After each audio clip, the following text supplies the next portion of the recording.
Hello बच्चों, आप सभी को एक बार फिर से गुड मॉर्निंग। निशा पीसीएम एक्सपर्ट चैनल में मेरे सभी बच्चों को एक बार फिर से बहुत बहुत वेलकम है।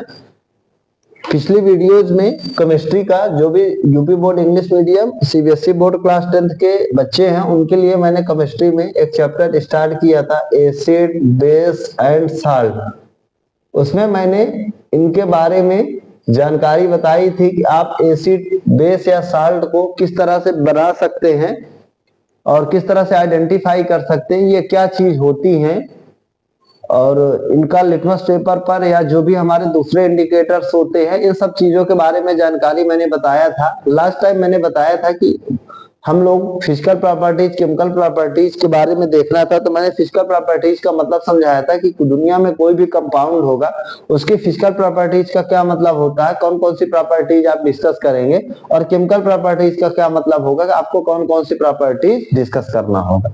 बच्चों, यहाँ पे जो भी केमिकल प्रॉपर्टीज होती हैं, दुनिया में जितने भी आपके कंपाउंड्स होते हैं उनको पहले मैंने बताया था कि आपको जब भी केमिकल प्रॉपर्टीज देना होगा तो आपकी वर्डिंग काम नहीं आएगी, आपको वर्ड से उसको नहीं एक्सप्लेन करना, आपको उसकी केमिकल रिएक्शंस देना पड़ेगा। क्या देना पड़ेगा? Chemical reaction. अब मैं बता दूं आपको कि जो केमिकल रिएक्शंस बेस्ड क्वेश्चन होते हैं आपके इस समय प्रेजेंट टाइम सिलेबस में, वो कई तरह से पूछे जाते हैं। जैसे एक छोटा सा मैं एग्जांपल लेता हूं कि अगर आपके पास दो रिएक्टेंट थे A प्लस बी, आपने दोनों को मिला दिया तो एक प्रोडक्ट बन गया C प्लस डी, राइट। अब आपको जो ये क्वेश्चन है वो पूरी तरह से कंप्लीट है। इसको एग्जामिनर का पूछने का जो तरीका होगा वो बच्चों बहुत डिफरेंट डिफरेंट तरीके से होगा। देखिए, जैसे पहला नंबर पर आपसे जो सवाल पूछा जाएगा, पहला क्वेश्चन यही क्वेश्चन कि आपको दोनों रिएक्टेंट लिख देगा, आपसे ये प्रोडक्ट पूछेगा, आपको यहाँ पे एक अलग प्रोडक्ट लिखना पड़ेगा C और यहाँ पे अलग प्रोडक्ट लिखना पड़ेगा D लिखना पड़ेगा। दूसरे नंबर पर आपसे जो क्वेश्चन पूछेगा A लिख देगा, यहाँ पे आपको ये रिएक्टेंट छोड़ देगा, यहाँ पे C लिख देगा और यहाँ पे आपको D लिख देगा। मेरी बात ध्यान से समझिएगा। तीसरा तरीका होगा जो काफी डेंजरस होता है, वो साफ साफ बोलेगा, ये रिएक्शन न लिख के, रिएक्शन न लेकर वर्ड्स फ्रॉम में बोलेगा। क्या बोलेगा? व्हाट हैपेंस बच्चों, ऐसे साफ साफ बोलेगा, what happens when compound A, इसका नाम बोलेगा, एंड कंपाउंड बी, इसका भी नाम बोलेगा, जो भी नाम होगा, react with each other, react with each other. एक ये क्वेश्चन पूछने का तरीका बच्चों रिएक्शंस का ये होगा जिसका भी आंसर सी और डी आएगा। चौथा जो तरीका होगा इसका पूछने का, आपसे पूछेगा how can you get C from you. ध्यान से समझिएगा, how can you get product C from, product C बच्चों, product C from reactant A, product C from reactant A. तो आप देख लीजिए कि आपका जो क्वेश्चन है यहाँ पे 4 से 5 तरीके से आपके एग्जाम में पूछा जा सकता है। या तो डायरेक्ट बोल देगा कि जैसे हम लोग यहाँ पे एसिड पढ़ रहे हैं तो आपको मैं एसिड की केमिकल प्रॉपर्टीज अभी डिफरेंट डिफरेंट बताऊंगा, तो आपके कहेगा हाइड्रोक्लोरिक एसिड की केमिकल प्रॉपर्टीज को डिस्कस करिए। जो पर्टिकुलर कंपाउंड है साफ साफ उसको बोल देगा, उस पर्टिकुलर, जैसे अगर आपके पास यहाँ पे ए कंपाउंड की हम लोग प्रॉपर्टीज डिस्कस करते तो आपसे बोलेगा कि write down the chemical properties of A. तो आपको 2-3 प्रॉपर्टीज यहाँ पे रिएक्शन के साथ देना पड़ेगा। हर चीज का आंसर सिर्फ एक ही रिएक्शन होगा, A plus B gives C plus D. और उसको पूछे जाने के क्वेश्चन के कितने तरीके हैं बच्चों? 5 वेज है। कितने तरीके हैं? 5 वेज है। तो आपको सबसे पहले ये समझना है, बच्चा रिएक्शन लर्न भी कर लेता है, उसको क्वेश्चन का तरीका ही नहीं पूछा पता रहता है कि क्वेश्चन पूछा कैसे जाता है, और जब वहां क्वेश्चन पूछा जाता है तो वो वहां कर नहीं पाता, और फिर जब घर में आकर उस रिएक्शन को वो मिलाता है अपनी कॉपी से तो देखता है कि इसको तो मैं पढ़ के गया था लेकिन मुझे वहां समझ में नहीं आई। तो आपको सबसे पहले ये डिस्कस करना है कि आपके पास जो भी क्वेश्चंस हैं उनको जो पूछे जाएंगे वो किस किस तरीके से पूछे जाते हैं। देखिए 5 क्वेश्चंस की कैटेगरी है और आंसर सबका यूनिक है। जितने भी आपके पास यहाँ पे केमिकल रिएक्शंस बेस्ड क्वेश्चंस होंगे, ध्यान से सुन लीजिएगा। उनका इन्हीं 5 तरीके से आपके बोर्ड पेपर में क्वेश्चन पूछे जाते हैं। तो आपको एक रिएक्शन को अगर याद भी करना है, उनकी प्रैक्टिस भी करना है, आपको बेहतरीन तरीके से करना है। और उन रिएक्शंस, देखिए नंबर ऑफ रिएक्शंस बहुत मैक्सिमम है, अगर आप करने की कोशिश करेंगे तो इनकी कोई लिमिट नहीं है।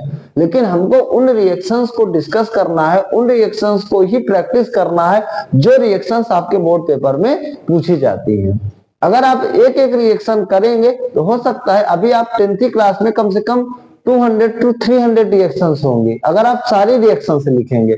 लेकिन हमको 200-300 रिएक्शंस जब आप करेंगे तो अगर आप एफर्ट करेंगे तो बिल्कुल आपको वो चीजें प्रिपेयर हो जाएंगी।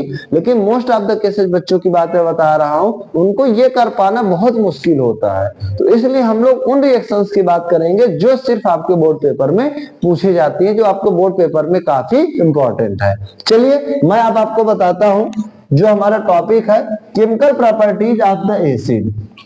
हम लोग क्या पढ़ रहे थे बच्चों? एसिड की केमिकल प्रॉपर्टीज के बारे में आज हमको डिस्कस करना है। तो हम लोग 1 by 1 एसिड की केमिकल प्रॉपर्टीज के बारे में डिस्कस करेंगे। तो बच्चों मैं बता दूं कि जो सबसे पहला नंबर पर जो एसिड की केमिकल प्रॉपर्टीज डिस्कस करना है विथ मेटल। इसका मतलब कि हमको एसिड को मेटल के साथ बच्चों क्या कराना है?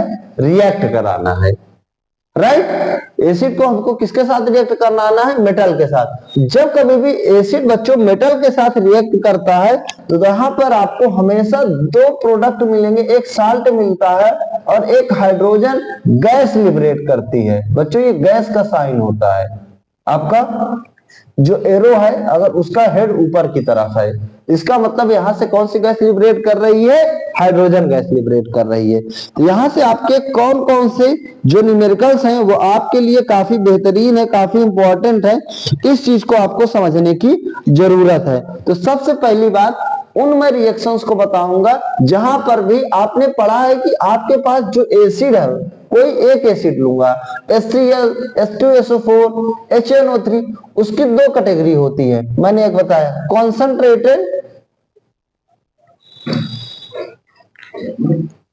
कंसंट्रेटेड एसिड बच्चों, और दूसरा नंबर पर बच्चों डाइल्यूट एसिड। एसिड कितने प्रकार के होते हैं? 2 प्रकार के, कंसंट्रेटेड, डाइल्यूट। मैंने बताया जिसमें आपकी H+ की कंसंट्रेशन ज्यादा होगी वो कंसंट्रेटेड होगा, जिसमें H+ की कंसंट्रेशन कम होगी बच्चों वो डाइल्यूट एसिड होगा। तो यहां पर जो आपको एसिड डिस्कस करना है, मेटल के साथ रिएक्ट कराना है, वो अभी कौन से एसिड आप लोग ले रहे हैं बच्चों? Dilute acid.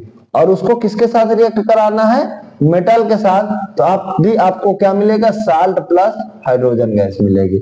मैं बहुत सारे आपके सामने एसिड लेता हूं, बहुत सिंपल क्वेश्चन है, ठीक है। जैसे हम लोगों ने एसिड लिया डाइल्यूट H2SO4, एसिड लिया डाइल्यूट बच्चों हाइड्रोक्लोरिक एसिड लिया, ठीक है। इसको हम लोगों ने एक बार और हम लोग दो मेटल के साथ रिएक्ट कराएंगे कि आप बेहतरीन तरीके से समझ पाओ।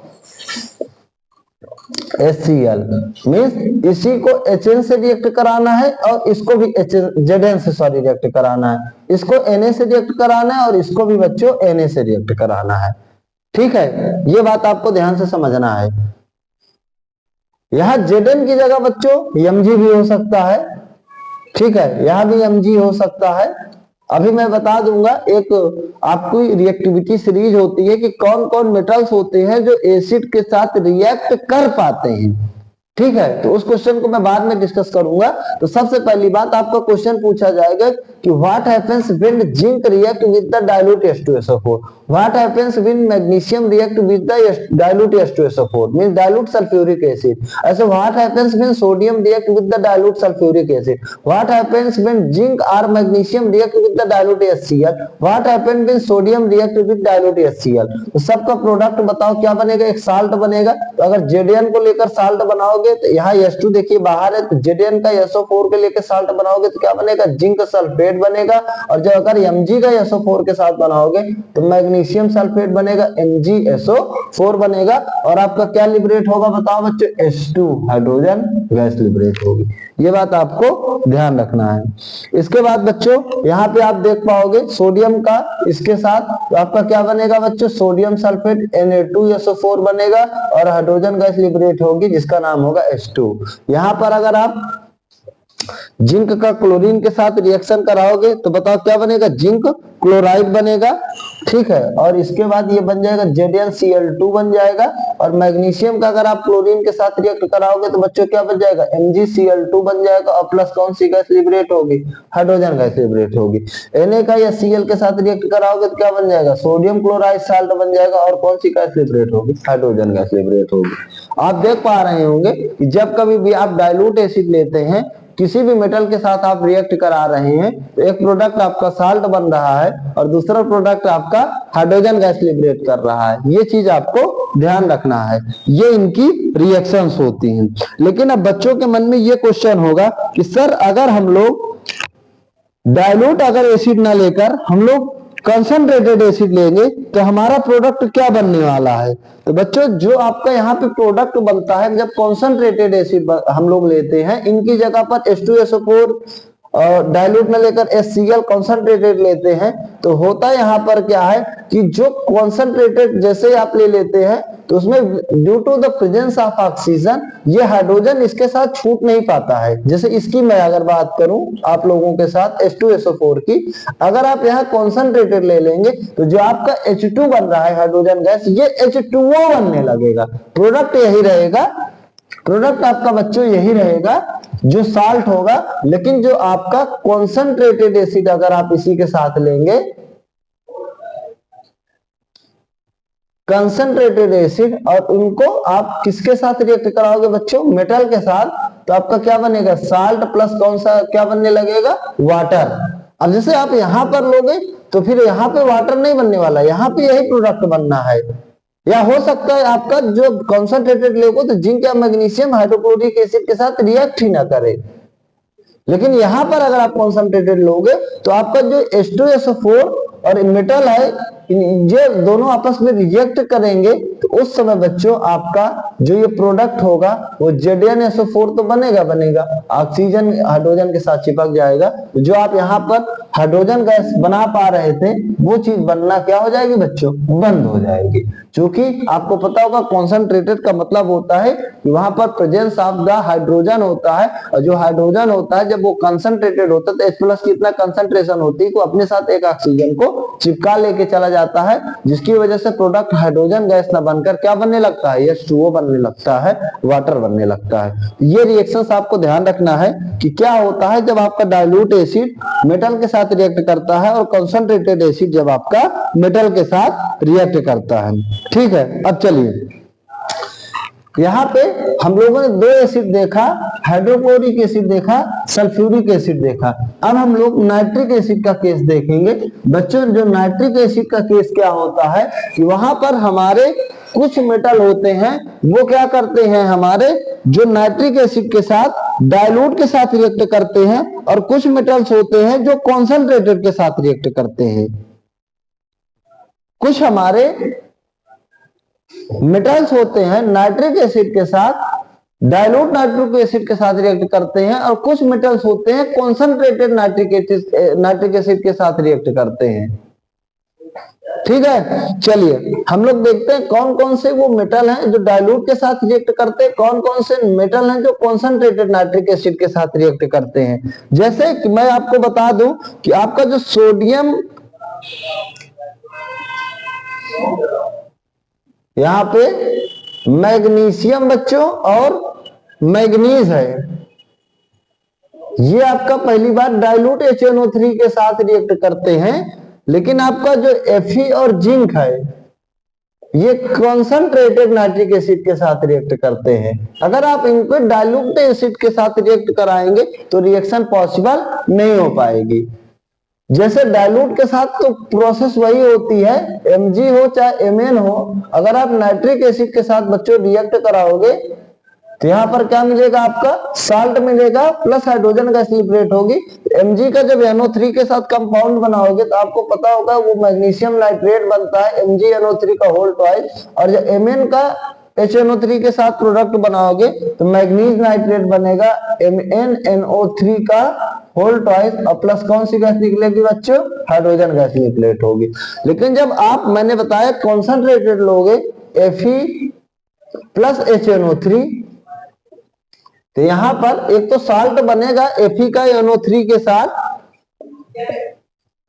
FeNO3 का होल ट्वाइस, प्लस H2 की जगह क्या बनने लगता है बच्चों, H2O, और प्लस आपका कौन सी गैस बनने लगती है, N2O गैस बनने लगती है। N2O का नाम जैसे मैं आपको बताने की कोशिश करूं तो आपके इसका नाम क्या होगा बच्चों, आप लोगों को पता होगा, गैसेस 3 होती हैं। यहां मैं थोड़ा सा डिस्कस करूं, आपका NO, NO2, N2O, ये हमारे पास 3 गैसेस हैं, NO, NO2 और N2O। तो आपको पता होगा ये हमारी लॉफिंग गैस होती है जो इसमें प्रिपेयर हो रही है। ये हमारी बच्चों ग्रीन हाउस गैस होती है, ठीक है, और ये हमारी नॉर्मल होती है, राइट। इसका नाम नाइट्रोजन मोनोऑक्साइड, क्या होता है, नाइट्रोजन मोनोऑक्साइड। इसका नाम बच्चों नाइट्रस ऑक्साइड, बहुत ध्यान से आपको समझना है। इसका नाम बच्चों नाइट्रोजन डाइऑक्साइड। यहां पर जो प्रोडक्ट बनता है वो नाइट्रस ऑक्साइड बनता है। बिल्कुल सिमिलर प्रोडक्ट होगा आपका जब जिंक के साथ नाइट्रिक एसिड रिएक्ट करेगा Zn प्लस HNO3, तो यहां पर जिंक का साल्ट बना लेगा जिंक नाइट्रेट ZnNO3 का whole twice, plus same product H2O और प्लस सेम प्रोडक्ट An2O। ये आपको ध्यान रखना है कि क्या क्या प्रोडक्ट किस किस के साथ क्या रिएक्ट करने पर, क्योंकि हर मेटल की एक अपनी कुछ न कुछ स्पेसिफिक प्रॉपर्टीज होती है, इनको हम लोग चेंज नहीं कर सकते अपने हिसाब से, ये चीज हमको ध्यान रखना है। हर मेटल की अपनी एक स्पेशल यूनिक टाइप की प्रॉपर्टीज होती है कि वो किसके साथ कैसे रिएक्ट करेगा, हम इसके बारे में कुछ भी डिस्कस नहीं कर सकते हैं। तो आपको ध्यान रखना है कि जो मैग्नीशियम और मैग्नीज मेटल है वो डाइल्यूट HNO3 के साथ रिएक्ट करके H2 गैस देते हैं, लेकिन अगर Fe और जिंक है उनको अगर आप डाइल्यूट HNO3 के साथ रिएक्ट करोगे तो हो सकता है वो रिएक्ट ना कर पाए, क्योंकि जो यहाँ पे बच्चों नाइट्रिक एसिड होता है उसको हम लोग बिहेव करते हैं as a strong oxidising agent. Strong oxidising agent, और बच्चों ऑक्सीडाइजिंग एजेंट का मतलब होता है कि यहां पर जो रिएक्शन होती है removal of oxygen and addition of hydrogen, ठीक है। तो यहाँ पे ये पॉइंट पकड़ना है आपको कि एडिशन ऑफ हाइड्रोजन, तो जो ऑक्सीजन निकलती है उसके साथ हाइड्रोजन तुरंत क्या कर लेता है, चिपक लेता है, जिसकी वजह से आपका जो प्रोडक्ट है वो क्या बन पाता है, H2 की जगह क्या बन जाता है, H2O, और जो नाइट्रोजन है वो भी ऑक्सीजन के साथ चिपक कर क्या बना लेता है, नाइट्रस ऑक्साइड बना लेता है। ये चीज आपको क्या करना है बच्चों, ध्यान रखना है। इसके बाद अगर हम लोग नेक्स्ट की बात कोशिश करें, अभी आप लोगों ने मेटल का देखा कि किस प्रकार से एसिड के साथ उनका बिहेवियर होता है। अगले प्रोडक्ट में हम लोग देखेंगे कि जो हमारे मेटल होते हैं वो बेस के साथ किस प्रकार से रिएक्ट करते हैं, जो मेटल्स होते हैं वो बेस के साथ किस प्रकार से रिएक्ट करते हैं। तो अगर वीडियो अच्छी लगे चैनल को सब्सक्राइब करें, साथ में लगे हुए बेल आइकन की घंटी को प्रेस करें, जिससे कि आपको कोई भी नोटिफिकेशन हो, मेरे द्वारा जो भी वीडियो अपलोड की जाए सबसे पहले आपको नोटिफिकेशन मिल सके। तो यहाँ पर हम लोगों ने देखा कि किस किस तरीके से केमिकल रिएक्शंस पर आपके जो क्वेश्चंस पूछे जा सकते हैं, कोई भी चैप्टर आप पढ़ेंगे और उसमें हम लोगों ने कुछ मेटल्स की जो है एसिड के साथ रिएक्शन से डिस्कस की डीप में कि किस एसिड के साथ कैसे रिएक्शन, क्या प्रोडक्ट बन पाता है, क्या डाइल्यूट के साथ होता है, क्या कॉन्सेंट्रेटेड के साथ होता है। इसके बाद आज का लेक्चर हम लोग यहाँ फिनिश करते हैं। नेक्स्ट वीडियो में हम लोग देखेंगे कि जो एसिड्स होते हैं उनका बेस के साथ क्या बिहेवियर होता है और वहां से क्या क्या कौन कौन से क्वेश्चंस आपके बोर्ड पेपर में पूछे जाते हैं, इन चीजों के बारे में हम लोग जानने की कोशिश करेंगे। तो आप लोगों से नेक्स्ट वीडियो में मिलते हैं। बहुत बहुत आपको थैंक यू।